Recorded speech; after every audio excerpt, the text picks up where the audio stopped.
Ay mga ka-vlog, magandang hapon po sa inyo lahat.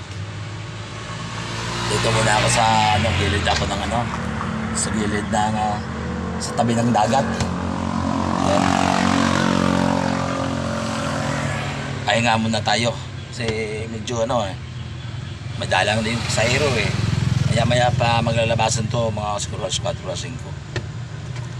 Kasi yung high school at saka yung mga elementary, wala nang ngayon, wala nang kapasok ngayon eh. Ang college na lang. Doon din sa sa college, sa labas, taas ng pila doon ng mga tricycle. Kaya dito muna ako sa gilid ng dagat. Palamig-lamig muna. Nahangin-hangin dito eh. Maya-maya na ako muna ako mamaya, mag-iikot muna ako doon mamaya. Wala rin eh, sayang pa ang sayang ang gas mo.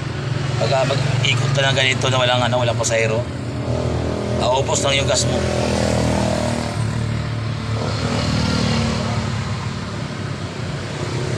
Okay, maraming salamat ha. Thank you so much, thank you.